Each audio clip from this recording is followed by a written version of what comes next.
Hello everyone, it is me, Ben, from Ben by the Books, the place where we look at the good, the bad, the ugly, and should you even buy this book? And you're probably wondering, Ben, where the heck have you been? Well, it's been very, very busy, and I realized that I cannot continue to put out these little short form ones every single day or week or whatever I was doing before. And I realized that since I'm so busy, I still want to continue to be consistent. So we're going to be doing something new for the channel. So every month or at the end of the month, we're going to do one big video, and then that will be the whole video for the month. So it's going to be one big video at the end of every single month. The book reviews is still going to be short. It's just going to be a longer video. And we have a ton of stuff to get to because I'm going to be going over all of the books that I read over the past month, like February and March. I won't be getting into any ones for this month. Since I'm doing a longer video today, at the end of this month, April, will still be a longer video. And if you are, again, still interested in this stuff, in these quick book reviews, even though it's a longer format, please consider subscribing and sharing wherever you watch videos. And let's get into it. We have a bunch of different books to get into today, and let's get started with the good, the bad, the ugly, and should you even buy some of these? Again, I'm still going through the dreaded bottom shelf of my bookshelves. These are all hardcover ones that I bought from the Christmas tree shop. There are a lot of discounted ones. There are a lot of random ones that I've just kind of accumulated over the years. And we're going to start with the first one, which is The Fifth Petal by Verona Berry. I believe that's how it's pronounced. This one I gave 3 stars. It was more of a romancy detective-like book. I'm not a huge romance person, so it was very difficult for me to get through this. The good about this is I love how the words on the page flow. The syntax is one of the things I'm looking for books. Syntax is really good, and the first half of this book is kind of interesting. I'm going to talk a little bit more about the bad stuff later, but the first half of this is really interesting. The other half is not so. But it also doesn't help that this book is the 3rd one in the series. So again, sometimes when you buy these books at discount, you don't really look at the series one, you just kind of buy them. So this is the 3rd in a series. There's I believe there's 2 more after this one and 2 more before this one. So this one's like right smack in the middle. So that didn't really do me any favors. Other good stuff, the characters were well thought out and they were well planned, so that was always a plus. The bad of this book is, again, the first half is great. So it's about this girl, and her mother is supposedly involved in some of these Salem witch trial. This is like a Salem witch trial book, just more in the modern era. So, and when I mean modern, I mean like late 80s, early 90s era. So the main character's mother is somehow tied with this group of women that don't like men, and they like to kill them and possess them and all sorts of stuff.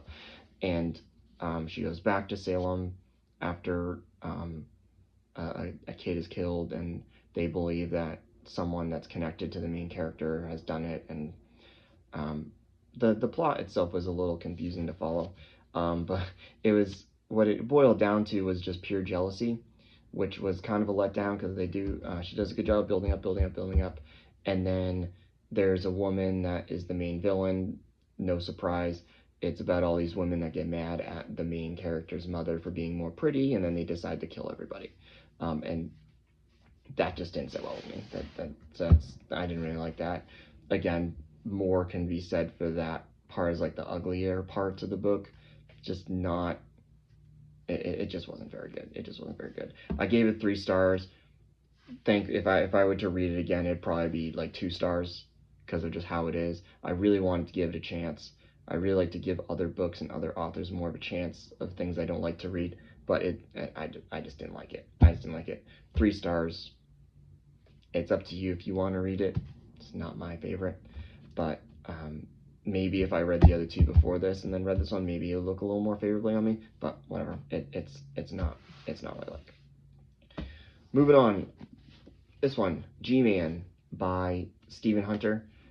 This, again, was another 3-star one, and this was also as you can see, large print version of this book. Another 3-star one. Again, this is another one in a series. It's number 10 in a series. there was more bad about this one than good. I like Stephen Hunter. I read I Ripper by him, which if you haven't read that one's actually really good. You should definitely read that one. That one was great. This one, I don't know. If I were to read the beginning parts or beginning books of this series, then read this one, I think it'd be a little more favorably. But this was just a story within a story.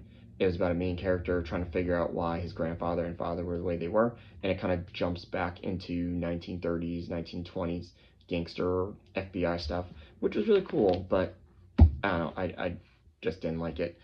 It just wasn't a good book to read. I gave it 3 stars. It's pretty generous. I just was not a fan of it, but I finished it. So normally, if I don't like things, I tend not to finish it, but I ended up finishing it. So this one just wasn't on my list. If you like gangster 1930 stuff, this one's definitely for you. But if you don't like any of those things, then probably not. Probably not. Next, Red Storm Rising by Tom Clancy. Now, I do love a good Tom Clancy novel. I read The Hunt for Red October back in 2022 when my wife got it for me. Loved it. Never seen the movie. I know Alec Baldwin and a couple other, and Sean Connery in it too. Never seen it. Would love to see it. Love The Hunt for Red October. I've heard so much about Red Storm Rising, and I just could not get into it. 3 stars. 3 stars. The main problem, I mean, the good part of this one was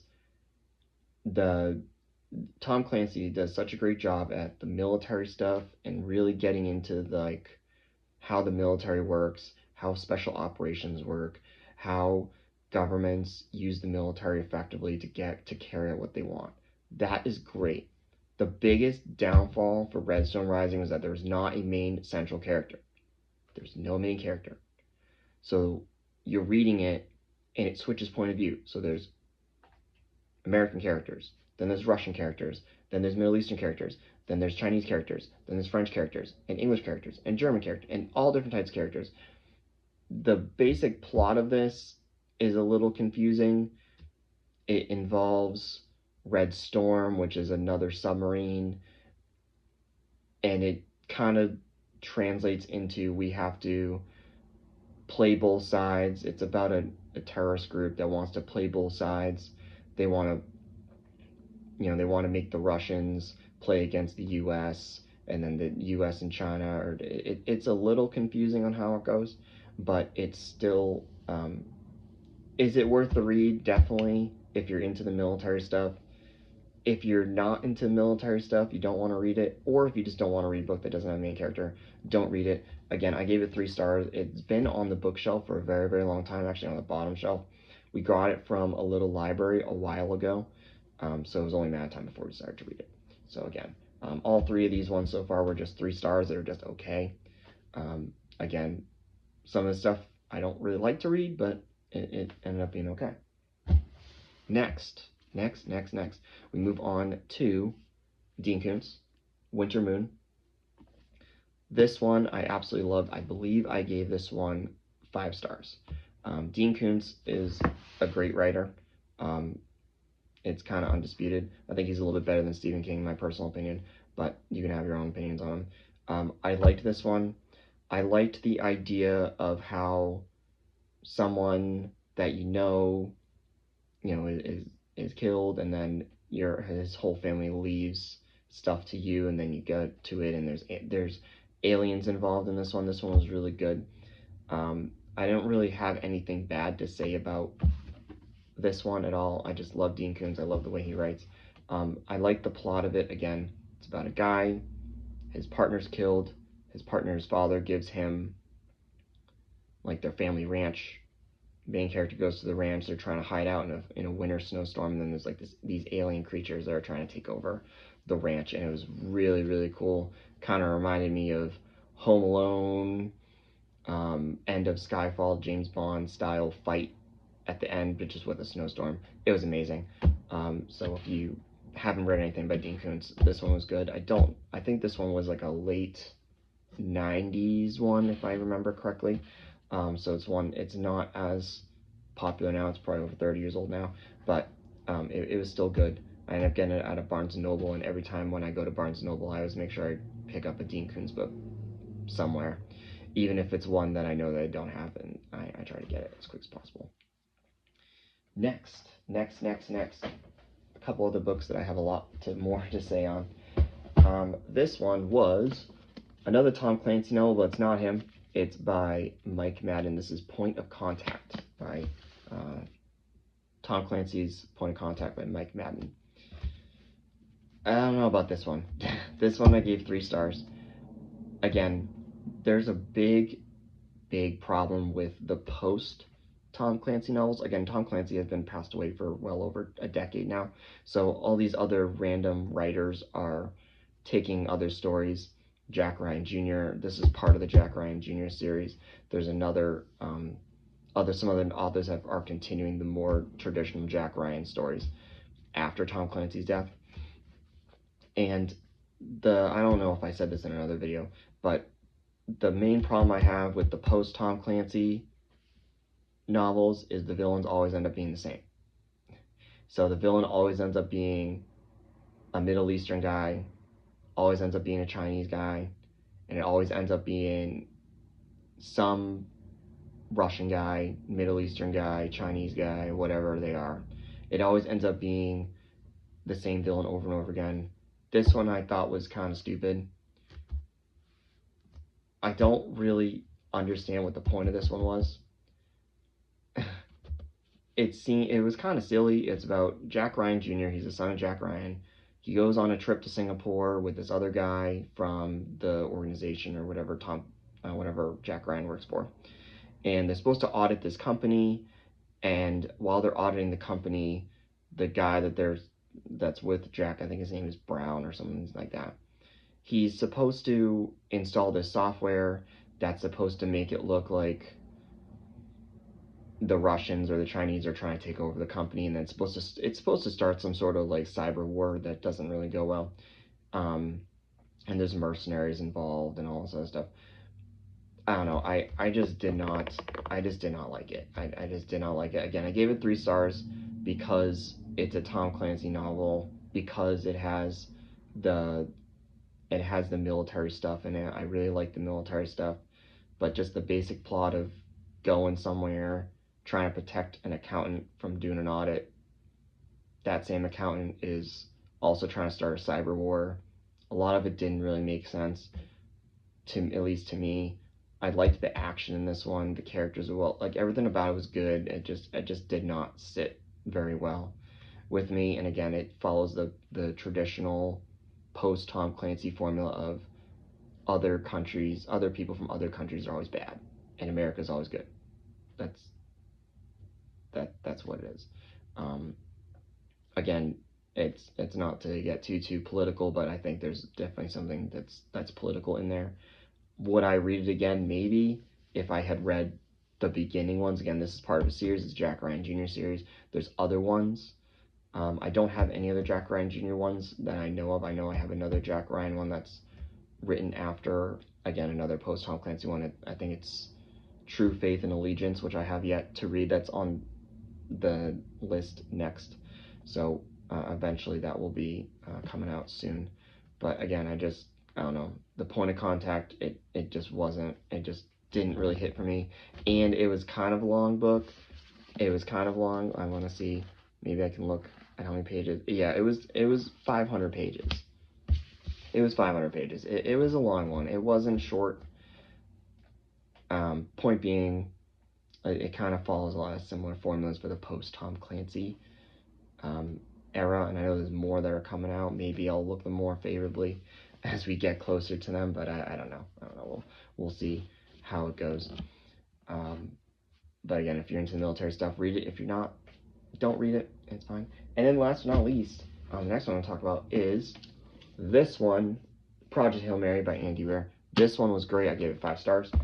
I didn't really have anything bad to say about this one. I was kind of shocked at the ending, but I didn't have anything bad to say.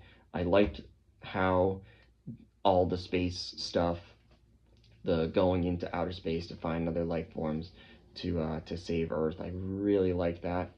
I like the flashbacks, like how he doesn't know who the main, like how the main character, Ryland Grace, doesn't really know who he is at the beginning. Absolutely loved it. Loved all the space stuff, all of the futuristic stuff. Kind of ties in with what we're doing now, considering we just had the Artemis 2 launch, and then I believe, yesterday they finally came back down to Earth, so that's really cool. Kind of ties in with what's going on. It's kind of funny how, the movie for this came out, and then we, launched more stuff into space, which is really, really cool. Again, I didn't have anything bad to say. I think everyone should read this one. I have yet to read The Martian. I know The Martian is good too. I have yet to read it. Would love to read it. Again, the only thing that was kind of shocking was the ending. I'm not going to spoil it if you haven't read it, but this Project Hail Mary was a good book, and I definitely highly recommend that you go read it. Even if you're not into space stuff, read it. It's a good book. My wife read it a while ago, and she recommended it to me, and I finally read it. So, again, good books. So what is up and coming for next month? Because again, we're going to be doing a little bit longer videos. When I mean longer, maybe in the 15 to 20-ish minute range. I don't know how long I'm going to be able to go for. I got, when I'm home, this is like one of my only downtimes to really do some of the YouTube stuff. So what's going to be look like for next month? Well, right now I'm reading a set of 3 different Dean Koontz novels. These are some of his early ones. Can't wait to talk about them. And then maybe the True Faith and Allegiance is probably coming up soon. I don't know if I'm going to be able to finish that by the end of the month, maybe. And there's a couple other small ones that I'm very, very eager to start. So again, if you like this stuff, please consider subscribing, share it, like it, comment it. Maybe let me know what other books you would want me to read instead of letting me go through my own books that I'm trying to read. Again, the set of 3 Dean Koontz are up, so we'll be talking about those. We'll be talking about True Faith and Allegiance when we get to it. There's a couple other smaller ones, so we could be looking at another 5 to 8 books that we're going to be talking about just quickly, like how we did today. And again, very, very excited to continue. Very excited to continue to share what I'm doing online. So again, as always, if you like this stuff, please remember to like, comment, share, subscribe wherever you watch, and I will see you all in the next video at the end of this month. Have a great day and keep on reading.